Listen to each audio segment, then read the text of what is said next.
आदरणीय अध्यक्ष महोदय, मान्यवर परीक्षक, शिक्षक वृंद आणि माझ्या प्रिय मित्रमैत्रिणींनो, आज मी जिजाऊंची शिकवण या विषयावर माझे मनोगत व्यक्त करणार आहे. इतिहासात अशा काही व्यक्ती असतात त्या तलवार हातात न धरता इतिहास घडवतात. जिजाऊ अशाच एक व्यक्तिमत्व होत्या. त्या केवळ छत्रपती शिवाजी महाराजांच्या माता नव्हत्या, तर स्वराज्याच्या पहिल्या गुरु होत्या. लहान शिवबाच्या बाणमनावर त्यांनी संस्कारांची भक्कम पायाभरणी केली.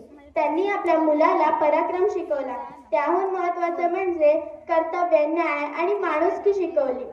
अन्याय पाहून शांत न बसणं आणि संकट किती मोठं असलं तरी धैर्य न सोडणं, हे जीवनमूल्ये त्यांनी रुजवली.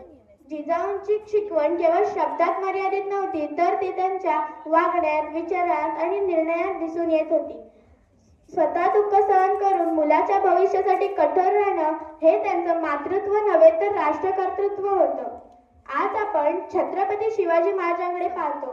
त्यांच्या नेतृत्व गुणांमध्ये, न्यायप्रियतेमध्ये आणि रयतेबद्दलच्या मायेपाठी आईने दिलेला संस्कारांचा ठसा स्पष्ट दिसतो. संस्कारांची शिदोरी त्यांनी मायेने भरली, धैर्य, धर्म, स्वाभिमानाची वाट शिकवली. संस्कारांची शिदोरी त्यांनी मायेने भरली, धैर्य, धर्म, स्वाभिमानाची वाट शिकवली.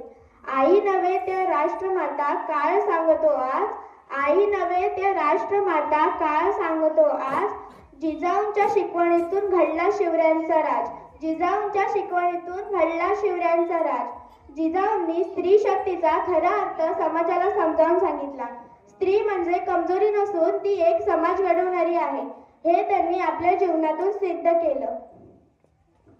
स्वराज्य ही संकल्पना जिजाऊंसाठी फक्त सत्ता मिळवण्याचा विचार नव्हता. स्वराज्य म्हणजे न्याय, सुरक्षितता, स्वाभिमान आणि रयतेच्या सुखदुःखाशी नातं, ही जाणीव त्यांनी शिवाजी महाराजांच्या मनात खोलवर रुजवली.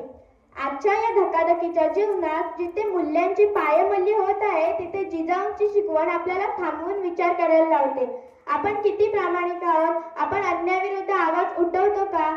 आपण आपले कर्तव्य मनापासून पार पाडतो का? शब्द नव्हते केवळ, होते विचार पेटलेले, संस्कारांच्या ज्वालेतून स्वप्न उजळलेले. शब्द नव्हते केवळ, होते विचार पेटलेले, संस्कारांच्या ज्वालेतून स्वप्न उजळलेले. रणात न उतरता इतिहास घडविला त्यांनी. रणात न उतरता इतिहास घडविला त्यांनी.